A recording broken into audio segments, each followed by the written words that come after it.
On the 11th day of Christmas, namely 90s gave to me. 11 ladies rapping, 10 Sam's a-leaping, 9 mutants shopping, 8 gifts a-burning, 7 friends a-praying, 6 keys a-playing, 5 fourth wall breaks, 4 jinx a-rapping, 3 calls to butter, 2 former husbands, and Santa holding a store hostage.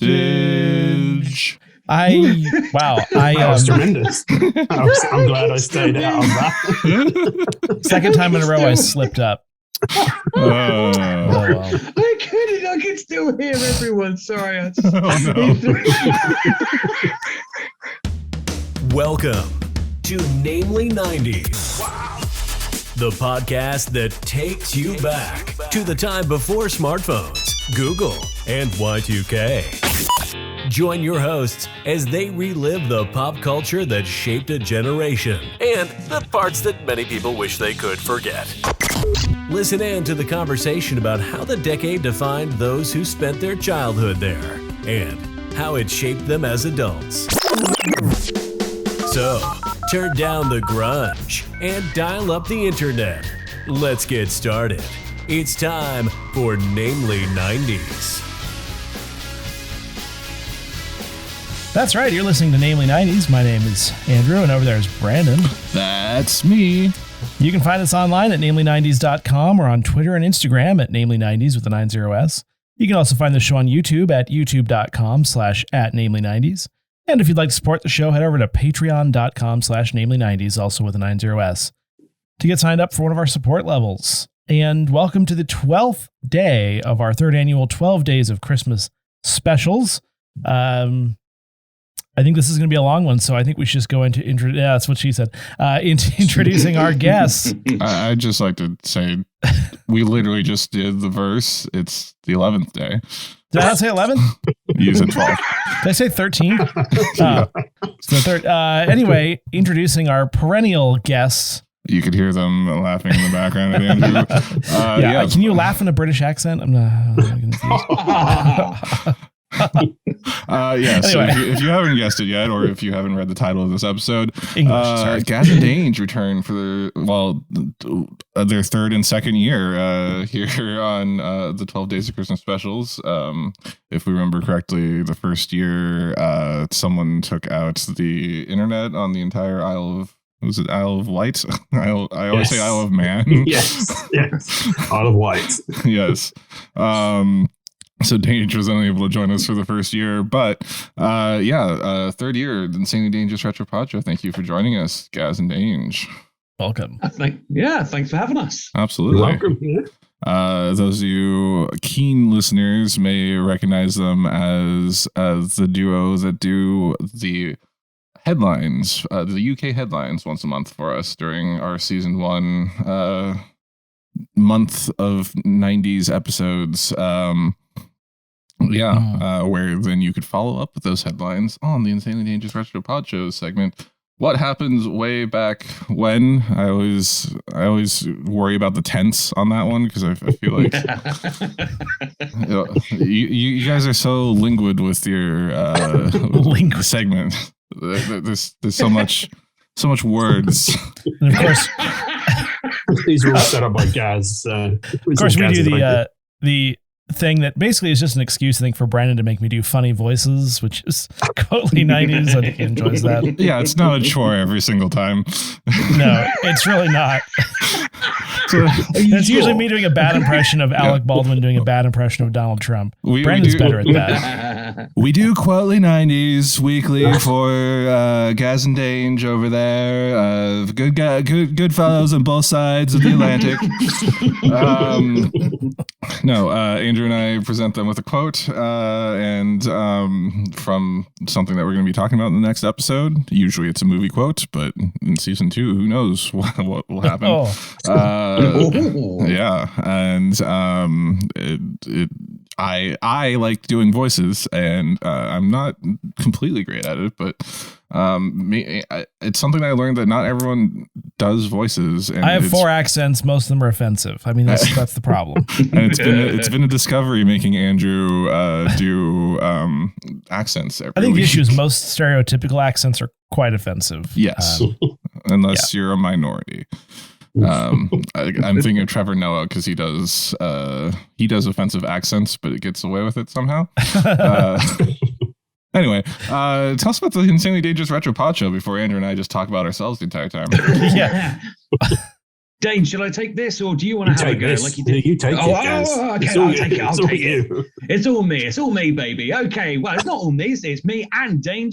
Every Thursday night, and we talk about the 80s and 90s, and we have a discussion, or rather, I talk, and Danger goes, "Yep." Every now and again, sometimes he gets a little bit more in there, like he introduced the show this week for the first time ever, and that was Scrooged. About it's one of our 2 Christmas specials, and so we do the 80s and 90s. We have a few games, a bit of a giggle, and we're poorly timed, badly executed, and terribly thought out, and somehow people keep coming back, and we've made friends like the lovely Namely boys here. So it's a bit of a giggle. Sometimes Danger and I disagree, sometimes we agree, and sometimes I pick his brains because I want to know what he's thinking. And it's great. It's fantastic. It's a lot of fun. When I am there on Thursday afternoon, going, I'm not doing it. And the second Danger presses record, I'm like, hi everyone, how are you doing? And it's a lot of fun, or at least we think so. And so if you're interested in the 80s as well as the 90s, have a get on over to your platform of choice and have a quick listen to us. Oh yeah, and so this is coming out on the 31st of December. So both of your Christmas specials have dropped by this point. So go over and check those out because it's a wild ride. Some choice words there. Well done. I saw the cogs. I saw the cogs moving. That was good. Thank you. I mean, I remember. I think it was the first year because I was listening to your Christmas special on Christmas vacation then while I was like wrapping presents the Christmas Eve and or maybe it was Christmas Eve like late at night, and it was just like need to wrap presents, need something to wrap presents to. And that was one of the first shows that I remember listening to, and it's a great time. There's also, you guys do the deep dives. You also like have broad stuff that you talk about, and then there's the games and the listeners' corners, and you show a lot of love to your listeners. So it's always nice to have you on and try to push the Insanely Dangerous Retro Pod show to our listeners as well. We'll pay you later for that. Now that Brandon's finished his thought, Christmas, this becomes pertinent later, but Christmas Eve is not it's not a thing. I just want to point that out. I think that was the other episode that we watched. Was it? No, it was this one, the students. We'll move into it. But I just wanted to point that out. Yeah, it popped in my head. Some resistance on that one. So for my family celebrates on Christmas Eve for the most part, so I need to get my stuff wrapped before Christmas Eve. But Christmas Eve and Christmas Day, but yeah. Anyway, enough about me again. I just where can we find the Insanely Dangerous Retro Pod show? You said on your platform of choice. What's your release schedule like? Oh, crikey. Right. Well, I do believe it's about, is it 6 o'clock or 7 o'clock in the morning? 6 in the morning, UK 6 time. 6 in the morning. There we go. Yes. 6 in the morning, UK time. And crikey, we are on so many different platforms now. We started off on like 4. And every now and again, I'll get an email in the inbox. It's usually the only thing that turns up in the inbox. It is just someone going, "Hello, we've got something to sell you." No, where's the jokes? Come on. But then every now and again, it's someone saying, "We want you to come over. We want you to do this. We want you to do that." So it's gone nuts. I literally don't have enough fingers and toes to tell you the list where you can find us. You can just go straight into a Google search and you will find a link to one of our episodes, even if it's way back in the scary first season. Scary as in how bad we were. You can find us anywhere. I'm sure there is a link there's a link or a hop and a skip and a jump to a link, wherever you may be. I Google searched this last night, and I saw there was like, you can find us on Amazon, you can find us anywhere, all these big platforms. I'm like, I don't understand it, but sure, Spreaker, we're on all of it. So yeah, it's like we're on Audible. It's like, why would anyone want to listen to us on Audible? So random. That's about Audible books. For those of you that missed it, the correct answer is Thursday. Thursday at 6 You didn't say that before. Is that GMT? I don't know. GMT. Yeah. And socials. Where are the socials located? Ooh, good question. Twitter, Facebook, Instagram. This is just TikTok. a pub quiz for you guys. All of it, yeah. Also, if you can't get enough of my dulcet tones, then I'm also on an app called Wisdom, which I've not been aware of until very recently. But listeners even can send in can record a question for me to listen and answer to, and I'll get back to you within a couple of days. So if you're interested in what goes in the mind of Gaz, then there is also the Wisdom app. And yes, a look into the mind of Gaz, his wisdom is put on you via wisdom. Again, I saw the cogs moving. Say something nice, Brandon. Say something nice. I say nice things. I just also say funny things. I am responsible for most, if not all, of the end of the quotelies where we say yes. We do like those. Because I just wanted to make sure that was clear, because at one point I heard one of you say, "Oh, I think Andrew does all the nice ones and the softball questions." No, I don't do anything. Until the first episode of our next season, where I did too much. Yeah. It's a compensation mechanism. I've been vilified for the listeners of the Insanely Dangerous Retro Podshow. The man that came on and did a guest host at one point last year. Yes. What was, or 2 years ago? What was me? What was me? That was last year. I think the first year was the when we had to record and send something to you, and then the next one is when a drunk lorry driver or whatever, that's what it was. The internet on the island, and yes, and Blessy stepped in. So we haven't had the both of you live on the specials yet. That's why we haven't devolved into a giggle fit for an episode the entire time. Wow. There's time. Yes, it's this episode. Yeah, so you're right. The first year you requested we do Bottom, which is a UK comedy, very popular. Every other guest from England, Scotland that we've had was like, "Can we do Bottom?" And I was like, "No, we already did. We already did that." Bad. It's that and Father Ted. Oh, I love Father Ted. That was amazing. Father Ted, yeah. Last year we did Sliders, which was an Andrew pick. This year we didn't really have picks so much as we just listed some stuff, and if people saw something they picked it. If not, they suggested something, and we were like, "Yeah, sure, I don't care." Whatever's easiest to get this done, but no. You guys played by the rules this year. You picked 30 Rock from the Sun. 30 Rock. Yes. Well, gosh, dang it! I keep doing that. Third Rock from the Sun. The 30th. Yes. The 30th episode of our 12 Days of Christmas. We're in the. Come on, Dad. Is it the Kepler belt? We're out by Pluto now. Yeah. Yeah. No, this is and this is a show, by the way, that I would not have chosen. Right. Andrew was really hoping someone would pick morning edition or whatever it's Early called. Edition. Early edition. The show where Kyle Chandler and the other guy, there's this cat that brings a newspaper one day early, and then he goes and rectifies all of the problems in the newspaper, and then the newspaper fades back to a positive headline. Like Back to the Future. It's got Kyle Chandler. Who's the other guy? I forget every time. Channing Tatum. No, Fisher Stevens. And then the blind lady.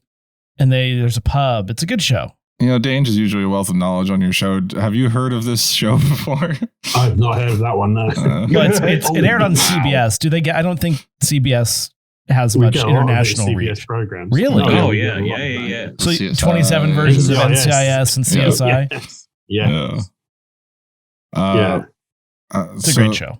30 Rock from the Sun, for those of you that don't know, is an American television sitcom created by Bonnie and Terry Turner, which aired from 96 to 2001 on NBC. It's about 4 extraterrestrials who are on an expedition to Earth, the third planet from the sun, which is where I got the 30 Rock from, clearly. Third Rock, which they consider to be a very insignificant planet. They pose as a human family to observe the behaviors of human beings. And it premiered 3 years after the film Coneheads, which was also written by the couple and featured a very similar premise, and also Jane Curtin. It stars, let's see, who's the star? John Lithgow as Dick Solomon, Joseph Gordon-Levitt, a young Joseph Gordon-Levitt as Tommy, Kristen Johnston as Sally. I remember her best as Ivana Hump-a-Lot in Austin Powers. I think that was her. And French Stewart as Harry. French Stewart. And also Jane Curtin is in there as like a love interest for John Lithgow's character. What do we remember about Third Rock? Oh, who's starting? Whoever, go. Guess first, always. You go. Yeah. Oh, I feel like this is going to be a recurring theme with Gaz. No, Gaz, you first. Okay. Well, I remember this so as soon as because we get it on Channel 4 over here on a streaming service, all 4 over here, so we can turn on and watch it free whenever we like. And it's all the episodes on there, all the series, and it's I'm actually finding myself watching Channel 4 more, so I'm going on there. And I watched the first one. I was like, I remember almost everything about that. And again, next, and the next, and the next, and the next. And I went and I smashed through it. I binged it. And I remembered like 80 to 90% of what was on there. And it really did take me back straight to secondary school. I think it was ahead of its time. And it's magnificent. And there's so many little bits and pieces that you can go into, whether it's a running gag or a one-off, or it's perfectly scripted, or whether it's just moments of chaos just thrown in because it's like, why not? And none of it really surprised me when I watched it again, because I think in the back of my mind, in the flypaper of my mind, it got stuck there in the 90s, and it's just a joy. I remember watching Third Rock from the Sun and just thinking how, again, we speak about it a lot on our show about how we just sort of gobble up any American sitcoms that come over. We just love it. So this was just like chaotic, frantic noise from the US, but it was just like John Lithgow was just brilliant in his performance of Dick Solomon, and I just thought the cast was amazing. So it's a great show. We loved it back in the 90s. So yeah, 100%. It's a show that I mean, we watched it in our house. I hate the aesthetic of this show. I don't know what it is. It's like, even though he's a professor, Dick's a professor, the rest of them are like oddly white trash, and I'm not quite sure like where that's coming from. You would think, I'm not sure. Maybe that's what they want the aliens want to study, but and like the weird kind of surfy music, like what's that style of music, Brandon? Is that with the bumper music and the intro? Like the yeah, it feels like sort of that is kind of like surf rock, yeah. And I don't like it. However, and I kind of hate, like, I like John Lithgow, but I kind of hate the rest of the cast, even though that's like technically a good cast. It should be, but I was like, well, I'll get into this later. The man who just saw Footloose for the first time this year. Yeah, well, I thought John Lithgow was really good in that, but no. Actually, he's the one I like, but the rest of the cast, no thanks. However, now that I'm older, I found this episode actually pretty funny in parts. So I laughed out loud a few times, which I try not to do because I try to hate everything. But that is an active thing that you do. Yeah, I like Gaz. I'm fairly sure I watched the majority of this, not in secondary school, but in primary school, because we're slightly younger than the two of you. Zing. Got it in. But yeah, it's like it without me realizing, like watching this episode and looking up the facts about it before we started, it really like shaped my definition of comedy without me like even thinking back to it at this point. But like Jane Curtin's in it. It's I liked the Conehead movie when it came out. Like there's like a supporting cast that includes Phil Hartman, who ripped to the max. Phil Hartman, like Lorraine Newman's in it. Apparently, I don't remember. Adam Sandler. Don't forget Dan Aykroyd. I feel like we kind of glossed over that. Well, Chris Farley, David Spade. They're not in this, but are you going for Rip to the Maxes or just sure, let's say that. But yes, I think Dana, what Andrew's going for is there's a lot of SNL alums in this. Rip in advance to Dan Aykroyd. He's alive, right? Yes. Yeah. Or you were talking about the Conehead movie. Yeah, the Conehead movie. Oh no, I was talking about this. The Conehead movie influenced this and was written by the same people. I see. Okay. Jane Curtin was in the Coneheads. Gotcha. She's the mom in the Coneheads. Jane Curtin is one of the original SNL cast members, if I remember correctly. Oh, I actually did not know that. Along with Lorraine Newman. She was the first female on the she was the first woman to host the Chevy Chase's Weekend Update. So after Chevy Chase left, I want to say she was the host of Weekend Update, the second year of SNL. But yeah, or because maybe she co-hosted it. I don't remember exactly. I just remember the tagline is something like "Jane, you insufferable bitch" for some reason. Wow. No, it's Jane, you ignorant slut. That's what it is. Yes. Yes. This was the 1970s. Yeah. And I don't know how. Or was it yesterday? I'm not sure. Yeah, and I don't know how it got so mixed up in my head because that was not nice. Anyway, that's apparently where my hate of whipping came from. Oh my gosh. Jesus Christ. Send your tweets to Bishwit at Bishwit. Yes. No, I love the fact Jane Curtin's in this. She's one of my favorite SNL cast members, even though I attributed that quote wrong from wow, how do I not say that the wrong quote? Yeah, how do I not say the wrong John Belushi? There we go. I'm like, it just kept going Jim. Just remember, according to Jim, and then just say no. Yes, that's exactly what I was doing in my head, which is why I was stalling to remember the correct J name. Also, just another side tangent. Last night, Dan Harmon went off on a rant about two Hallmark movies called Sister Swap, where it's the same movie but slightly different and not in sync at all. One follows one sister and one follows the other sister, but they start at the same start. And the reason why I bring this up is because it stars the Williams sisters, not the tennis playing ones, but Ashley and I want to say Lindsay, the wife or the bride in Father of the Bride, 90s one. Ah, right, yes. Okay, following. Who's the wife in According to Jim, as we learned. That was a long walk to get there. Sorry. Wow.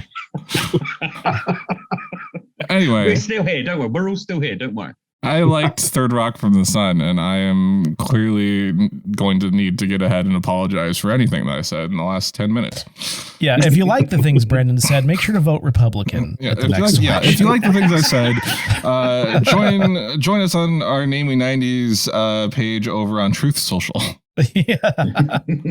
Oh God, no! There's going to be a Truth Social Namely 90s page, isn't there? Any other memories of Third Rock, or shall we get into it? Well, just the one thing that sticks out more than anything else is, and he does it 1 minute into this episode, which is a Lithgow exclamation of positivity, which is one of my favorite things about Third Rock, which is, "Oh my God, I'm gorgeous!" Oh, here we go. But in this instance, it's magnificent, and it's this. Every time I hear that, I think I just go and I squeak, and I miss the next 20 seconds because I'm busy giggling and squeaking because it's so great, and that just pops up every single time. So if you are quick to giggle and squeak, then this could be the show for you.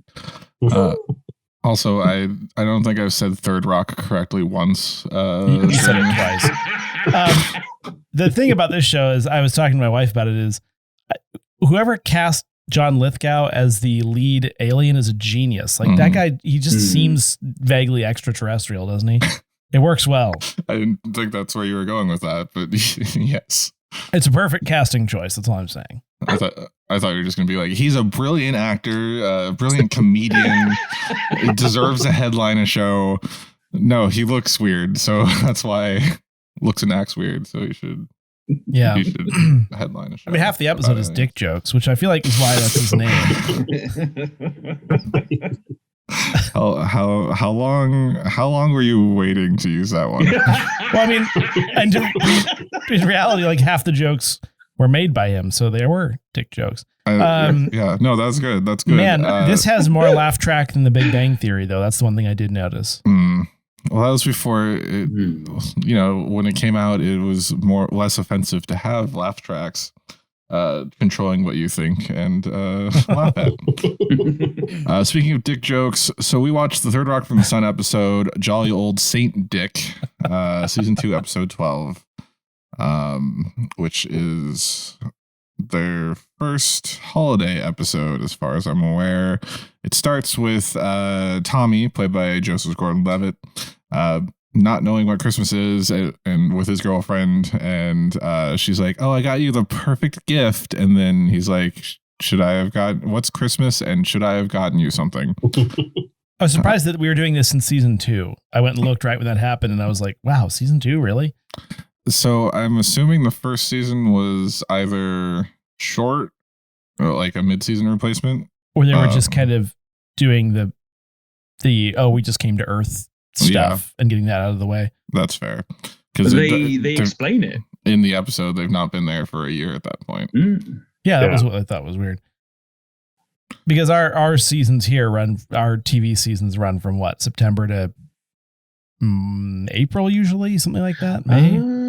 And so they often follow an arc where the Christmas episode falls, usually around 8 or 9, right, in the season? Yes. So or 11. Somewhere between 9 to 12. Yeah. Yeah. But I was surprised but like you said, maybe it was a mid-season replacement or something. Yeah, because they were being so on the nose about, it's this date when we started, and this they got into it. It started in January 9th of 1996. There you go. So it was a mid-season premiere or replacement.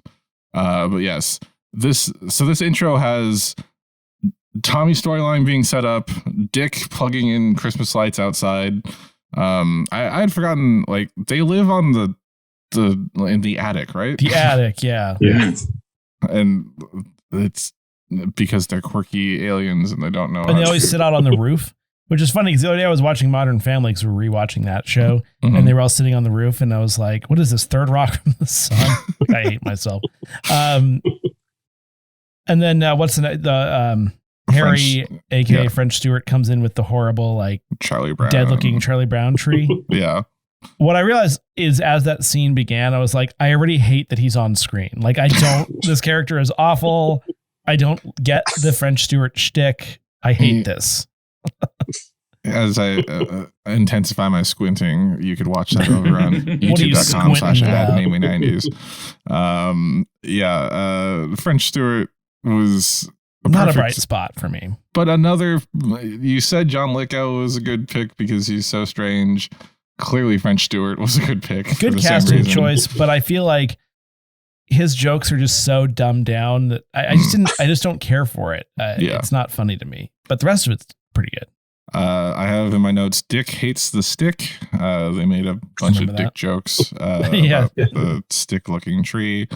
We learned that that both Harry and Sally have gotten Christmas jobs or seasonal work at the mall. Harry is the right-handed elf of Santa, and Sally is a gift wrapper. And they start saying, "Oh, look at us! It's almost been a year since we've landed, and we're now normal, functional human beings." Sorry, sidebar. There's an episode in season 1 called Dick Smoker. I just happened to see that as I was scrolling over here. I'm sorry. Also, last sidebar comment. I always thought Kristen Johnston was Kirstie Alley, so now I'm I don't know. But they do have a similar quality, do they not? Oh god, I just kicked my camera. Sorry about that, Brandon. I'm sorry. This is a disaster. Moving on. Fine. I'm just going to mark that in my notes to look out for that. Because they make the 8:30 p.m. or 8:30 Eastern, 7:30 Central joke at one point. Which I just realized that joke probably doesn't make a lot of sense to people who don't live in the United States. That's a good point. It didn't to us, too. I don't know if it do you guys, but it didn't to us. But when you would watch like a TV promo, here it'd be like, they do the commercial for a show on, say, ABC and say, next Tuesday at 8 Central. They always have to specify that it comes on at 8 Central time. Because we have 4 time zones across the country, and it's the standards, either the Eastern West Coast, Eastern or Pacific time, and then the 2 in the middle are either an hour early or an hour late, depending on. And then it depends on whether it's daylight savings and which state you live in. So that's a fun little extra thing. That's why I'm always like, I don't know what time it is when I'm trying to schedule these things. But yeah. Wow. They have, so that whole intro, like I had to pause like 3 times just to write down what was going on. Like a lot of this show is just like snappy jokes that like one-offs and then immediate next joke, immediate plot point joke. There's a lot packed into this. It's fast paced. But we get to the intro, which Andrew apparently hates. I like the song. I mean, I don't like the song. Let's just say I watched 2 specials today, or two holiday episodes, and this intro is by far my favorite. It's also not 4.5 minutes long like the one we watched. Just so you know, we watched Saved by the Bell, and that intro is it's like it's 3.5 minutes, probably because it's so cringy. You guys can go back to our Christmas Day episode, day 5, to hear Andrew complain more about It's All Right. You have a clickable link on the YouTube video to go to Andrew's rant. And now Andrew's made me put in this title card right, or it really grinds my gears. Right so click that and come back to this video for more of Andrew complaining. Do you guys we've complained or say we liked it? What about you, Gaz or Dange? Gaz and Dange, actually. Thoughts on this intro and then also the Saved by the Bell intro? Danger, go first. I'm talking too much already. I'm about to take over the show. So I love both these intros. The Third Rock from the Sun intro is amazing. I like the fact that they Christmased it up by putting a few Christmassy bits in it. Effects. Saved by the Bell again. It was a great intro. We love that one. Love them both. Are we talking? I mean, I've not heard the Saved by the Bell Christmas one. Is it the same as? Oh no, it's the same. It's the generic. Yeah, there's no difference. So it's the same one with the catchy tune, but the lyrics written by a 10-year-old. Which is probably Andrew's complaint about it. And it's about 4 minutes as well. Yes. I just Andrew may steal that joke because we're recording that after this. 1 minute is way too long, at least for a TV theme song. That's all I'm saying. it's a kid's show, and they need to. Is it a kid's show? It's like lightly. Well, I'm not. Well, we'll go there later. Fair enough. Back to the show that we watched for this episode. Dick walks into his office at the university. I couldn't remember exactly where he worked. And hits his head on the mistletoe. As a tall person, I gotta say that's really annoying. And I know it has nothing to do with why he threw it out. He pulls the mistletoe down, throws it out, thinking it's a weed. And yeah, really annoying when decorations are set at like 6 feet. Like you could tell someone that's 5'1" was the one that hung these things, and it's just like it clotheslines me every single time. But anyway, plot points. Dick his whole office is doing a Secret Santa drawing. That's an international thing, right? Yes. Oh yeah. Okay. Oh yeah, very much so.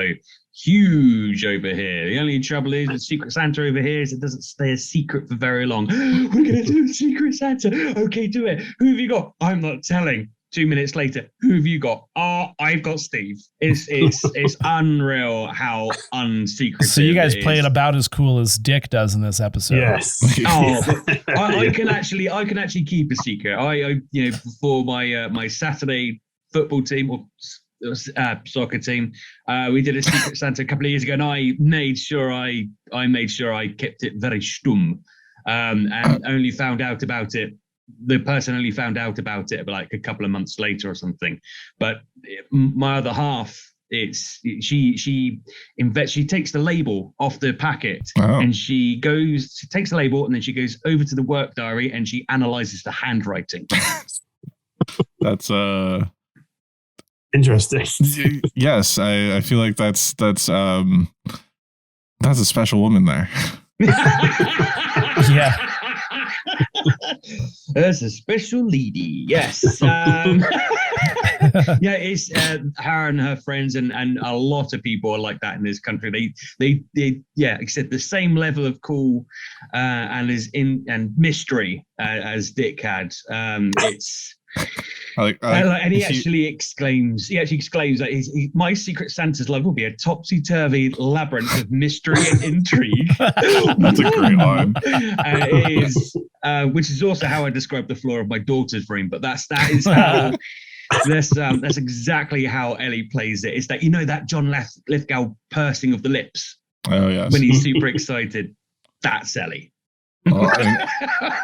Also, he pops the paper into his mouth, even though people clearly know. Yeah, it's pretty funny. I feel like every Secret Santa I've ever been in, you usually tell the person as you're giving the gift. Yeah. The thing I've noticed about any Secret Santa I've participated in, which is usually at the office, is like when I get it, I'm just like, I don't want this. I mean, I am sorry, but as I've stated, anything that's $20, I'll just buy myself if I want it. That's kind of that's true where I'm at. We did it in third grade, and I remember like if a kid didn't bring in a gift, their gift went to the person that they should have brought the gift for, which is also cruel to do. So I ended up with a nice set of cologne because the cool kid forgot to bring in a gift for me. That's funny. Yeah. I'll only figure that out years later. You spent the rest of elementary school smelling like a cab driver. You're not far off. I was a cab driver, so I can make that joke, right? I'll tell you who it was after we're done. If you remember that far back, Andrew. So we get to the mall. Harry is we see him as the elf, the only helper at Santa's photo kiosk. And he's going over the rules, and he's like, and if you're from 16 to 91, you are not allowed to sit on Santa's lap. And Dick was in line, and he's just like, oh darn, and then runs off. We see the gift wrapping station that Sally's working at. Is everyone working in gift wrap in these specials? Yeah, literally the Saved by the Bell episode also featured a mall with a photo kiosk and a gift wrapping station that main characters were working at. There's the one-off joke about the woman that's like working for Salvation Army. Oh yeah, he keeps putting money in, and she keeps saying "Merry Christmas" every time he puts money in. This woman is coin operated. The bell ringers, is that a exclusively U.S. thing? I don't know. Do you guys have kind of do it over here? They kind of do. Not as bad. It used to be everywhere. Now it's not as much, but they just ring that bell and you put your loose change and pocket lint and paper clips and whatnot into the little bin. And they say Merry Christmas and open the door for you. Mm-hmm.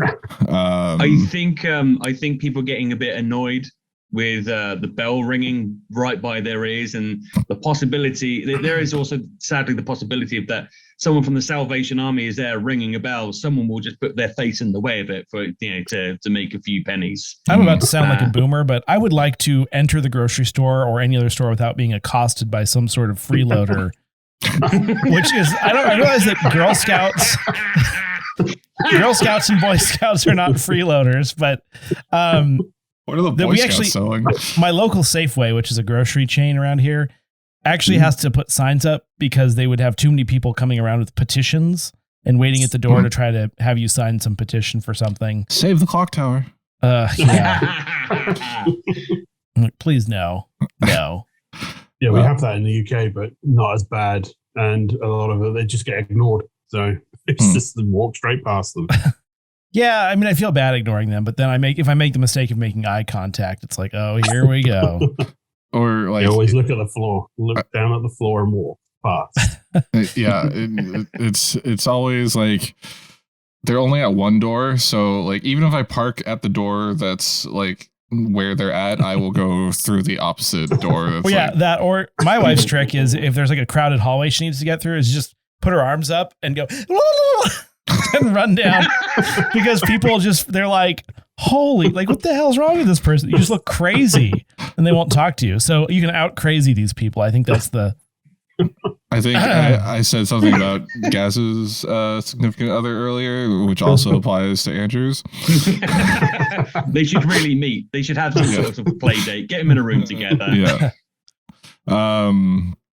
Let's see. Tommy is talking to fake Santa. So Tommy is like Joseph Gordon-Levitt's laying on Santa's lap. He really is. Weirdly seductive position, trying to get insight. Oh, he was doing the Freud. That's what he was doing. The lay on the couch psychiatrist type thing. Yeah. Of course, you Santa's would sexualize it. Yes, of course. I mean, have you seen how problematic I've been this episode? What did I call Jane Curtin? An insufferable. Tommy is talking. Yeah, so he's trying to figure out what to get his girlfriend for Christmas, and he thinks Santa's the real Santa. So he's like, "Don't you have like a list or something?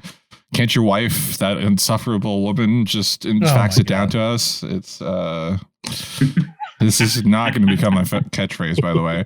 And then Santa's like, get a haircut. You look like a girl because it's the 90s. At that point, I was like, thank you. That was somebody said it. This one actually stung me a little bit because I currently am sporting the same length hair as Tommy in this. I was like, oh. I just have a problem that long hair was such a style in the 90s, so I have to make a comment about it. I feel like Andrew, you are doing this boomer character today. Yeah. And pull up your pants. Oh, perfect. I just want to make sure before we go any further, you're not actually the guy from Up, are you? Honestly, you could probably describe me as, I'm not always like this. Hold on, I'll be right back. Someone's on my lawn. Yeah. You should have like a cane so you could just rap over the so we get back to the office, Dick's office, and he throws the weed away again. He's like, there must be some sort of the root is in the ceiling or whatever. Yeah, that was pretty good. He's spent $140 on a gift basket with their $20 limit. That did not look like, I mean, I've seen what a $140 gift basket looks like. And like, that's a lot in the 90s. That seemed crazy. That's a good point. That I'm just going to immediately skip over and say James. So sorry, I didn't have anything to contribute there. I'm sorry. The basket has a new car in it. It was the 90s. Dr. Albright, Jane Curtin's character, talks about making rum balls and how she made 20 batches, and then Dick's assistant what is she? Teacher's aide? I don't know. Secretary, exactly. Isn't she? Secretary. Yeah. And she's like, what did she say? Funny you have that much rum around, because apparently the running joke this episode or always is that Jane Curtin's character is a drunk. That's something we don't talk about. We talk about fat suits, we talk about homophobia, but a good alcoholic joke was real hot in the 90s. That's true. Because again, it comes back in the Saved by the Bell episode. So they have that. Then we go back to the mall. Sally is having trouble at a wrapping station. People are complaining. French Stewart sees Santa. Sorry, Harry sees Santa in the back room getting undressed from his Santaness and is like, "Oh my God, you're not real." And freaks out. Dick is out trying to get a Christmas tree, and he decides to chainsaw his neighbor's tree. Gets arrested. So they're all grumpy, sitting on the roof. And my favorite line from John Lithgow: "Dick." Wow. That's a way to say it. Why is there a line coming from it? That's weird. Have you ever felt a taser? It's not nearly as fun as it looks. You're like, I feel like taser technology was newer back then. I was kind of surprised they mentioned tasers, because back then they just shot you. Right. Sure. I mean, they still do. He was white and in a wealthy neighborhood, so maybe not. But yeah, all four of them are upset. Dick starts throwing the roof ornaments at Christmas carolers, and he rips the hat off the one. That was funny. Then we get to I think there's a commercial break, and then it cuts to him in class, and it's Christmas Eve. And the class is passing around Christmas cookies. Dick starts taking the cookies and crumbling them, throwing them. He's being a real humbar about it.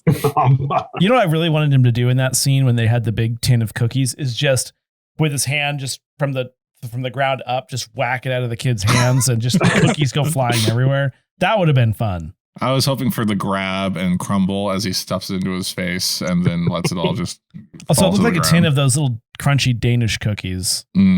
Or buttery spritz. Sorry, I made Christmas cookies this year for the first time. Let's see. So Dick, being a Scrooge, assigns a 15-page paper due at the end of the day, or 6 p.m. Yeah. Which, wow. And it's due on Christmas Eve, which is when they start their winter break, apparently. Yeah, that seemed suspect. Also, for a college, this looked an awful lot like a high school. Yes. Also, I don't know how the scheduling works outside of the US, but you would be on break. You would be like on a semester or a quarter break at that point and would not be having classes on Christmas Eve. You wouldn't even be assigned to him as a teacher at that point. Right. So Tommy bought literally everything for his girlfriend somehow, and is having Sally wrap the stuff. And oh my God, there's been a dog barking outside for literally the entire time I've been recording. Anyway, Sally asks him where he got all the money for this. And does anyone remember the line? Yeah, the petty line where she hides Dick's card. I actually thought that was funny. Yeah, I liked that one. French Stewart is in a bar. There's so much going on in this episode. I know, it's the ADHD episode. I feel like the the show was like that a lot, though. Yeah. So French Stewart's in a bar drinking because Harry is in a bar drinking. They're the same person. French Stewart is Harry. Is it eggnog or milk that he's drinking? I think it's eggnog. It looks like milk. I didn't look that closely. And then Santa shows up and he starts berating Santa and sounds like, "What's your problem?" And then more Santas just pop out of the woodwork and freaks him out. I laughed at the scream that he did. That was pretty funny. It was so over the top. Also, I'd like to point out that he didn't pay his tab, so now he's on the lam after Dick got in trouble with the cops. Ooh, that's a good point. For chainsawing that tree down in his neighbor's yard or whatever. And they confiscated his chainsaw. So back to the college office, Dick's office, where the office party is starting. They're decorating, and Nina, his secretary, gets off the line. This is the only time of year I like white music. That was funny. Yeah, that was pretty good. Also, whenever they were putting this might have been earlier, but they were putting the rum in the rum eggnog. Oh, that was this. They're like haphazardly pouring it into the cup and then just into the overall pitcher. It was also gross when she had her taste it with the ladle and then put the ladle back in the eggnog. Oh, you don't do that? You don't taste with a ladle and then immediately put it back? No, in the I think thing it'd have to be like cooked. You'd have to be at least 70% alcohol for that to work, and it's just not. Which is why you always got sick playing beer pong. Well, we used to play it. They used to play beer pong. So in my college, there was a suite, and it had 4 rooms and then a shared bathroom in the middle. Ew. And they played beer pong in the shared bathroom. Ew. Yes. Ew. I mean, I remember we would take down our sliding closet doors and use that as a beer pong table. Oh, that's smart. Yeah. Smart. Anyway. Resourceful. Dick comes in and Scrooges it all up because he's being a sourpuss. And am I wrong? No, I think you might just need to start that sentence again. Just for gigs. Dick comes and Scrooges it, and then something about I hate all of you so much. Dick comes in and Scrooges it all up. Is what I said. Sticking to and then it. he said something after that. What is he? And he was such a he was being a sourpuss. Yes, there it is. Yes, there it is. Dick comes to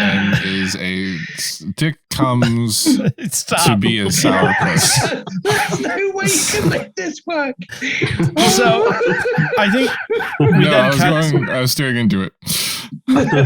We then cut to the gift wrap counter, right, where the guy brings up the vacuum or whatever. Oh yes. So there's a kid. He's like, he got his mom a dustbuster, and Sally's like, "What the fuck is wrong with you?" I actually laughed at the line when she said it's the gift that keeps on sucking. I thought that was yeah. And then so Sally starts like, she's like, no, you want to give her this, and then she starts swapping people's presents, which was actually kind of a good idea. And except for like the price differences, because someone was having a tennis bracelet wrapped, but exactly. It made sense until then. She's just started giving other people's presents away. Which I think you also get arrested for. So we have 3 out of the 4 family members that should be arrested at this point. We get back to the office party. Nina, Dick forces. No. Leave it. Nina to work and collate some files for him on Christmas Eve. She says "bah humbug" and he says "bug humbar," which I'm assuming is some sort of alien thing. And she's like, "What does bug humbar mean?" And he's like, "What does bah humbug mean?" And that's fair. Yeah. Nina gives him a present, and I like that travel mug. Is that not the quintessential college professor travel mug? You mean the one that looks like it's a whole freaking kettle? Looks like a tea kettle. Yeah. Well, kind of. I actually know someone who has that. Sorry, go on. Sorry, I've written Nina got dick. A travel mug. You should write episode titles for this program. Thank you. Everyone's all then because it's such a sweet and sentimental gift. Dick realizes that there's more to this holiday than just crass commercialism, and then starts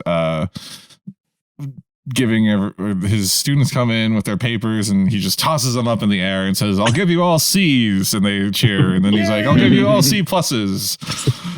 I mean, he's not wrong for a college level physics class. That's pretty exciting. That's fair, especially written in 8 hours. I thought Christmas was all about stress and handcuffs and Miranda rights. And I laughed out loud at that one too. That was pretty good. Well, he makes up with Jane Curtin's character as well, and they kiss him. I have to stop for a second. I mean, it's pretty famous, but Miranda rights, yay or nay? Oh, right. In the UK. Well, they probably know from watching American television. That's the "you have the right to remain silent" spiel that they when they arrest somebody. Yes. I thought that was great. Yeah. I think they do something like that in the UK. I did watch Law and Order UK. And it was excellent. But anyway, which you would think they would just call Law and Order over there, but they don't.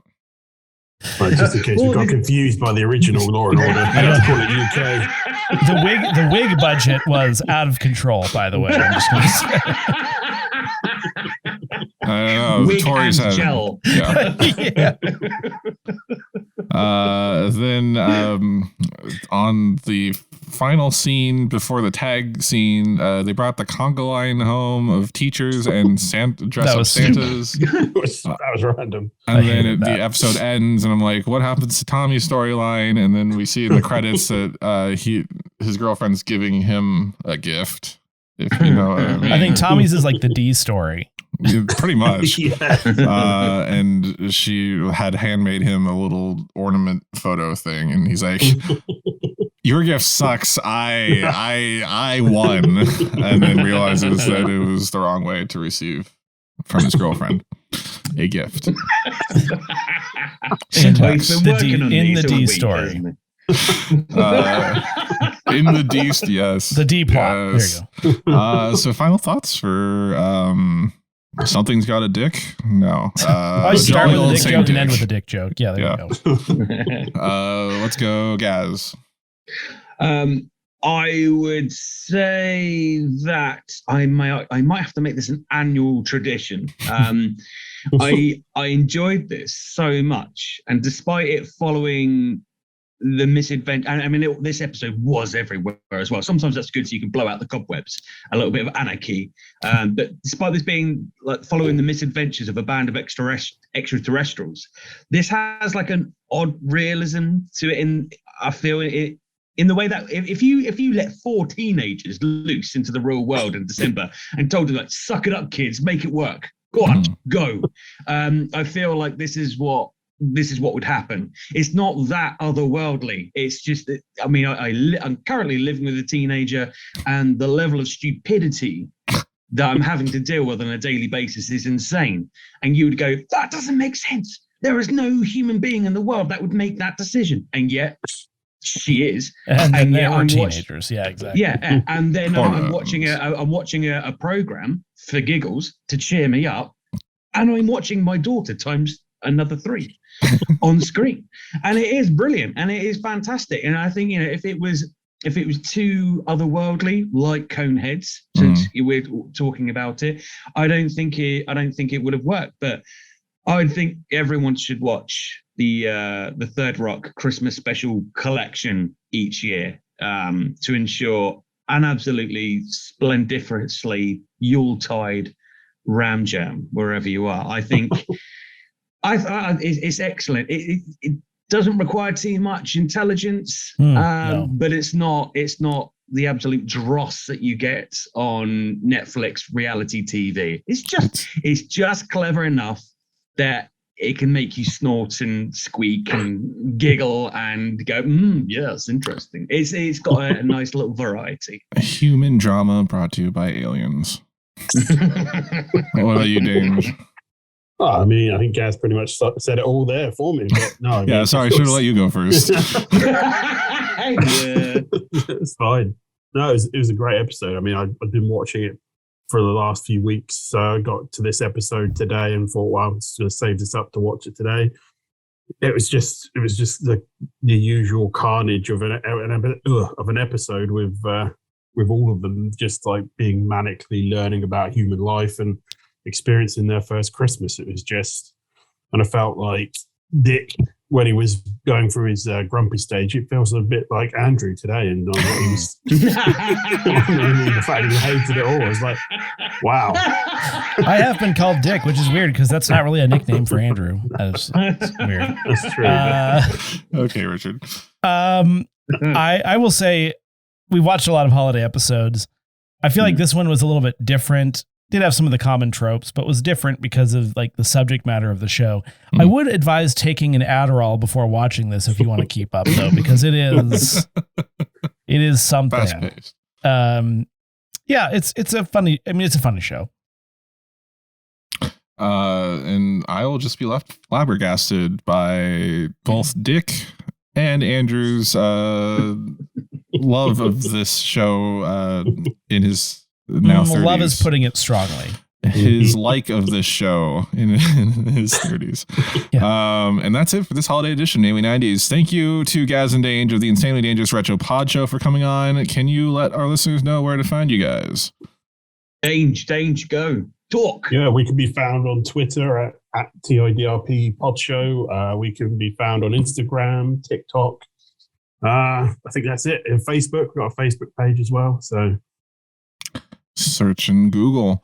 Find us on Twitter, or as always, you can find us on Twitter and Instagram at Namely90s with 90s, or find our personal accounts at bshwitty and at Namely Andrew, and tell us what you want us to talk about on future episodes. If you'd like to support the show, please check out our Patreon at patreon.com/Namely90s, also with 90s. And finally, you can also contact us through our website, Namely90s.com. Please subscribe to us on Apple Podcasts, Stitcher, Google Podcasts, Spotify, YouTube, 30 Rock, Deezer, TuneIn, iHeart, Good Pods, and wherever you get your podcasts from. I'm Brandon. That's Andrew. Thank you one final time to Gaz and Dange of the Insanely Dangerous Retro Podshow, friends of the show for a long time, and have a wonderful New Year's Eve. We will catch you tomorrow in the new year for our final episode of our third annual 12 Days of Christmas Specials.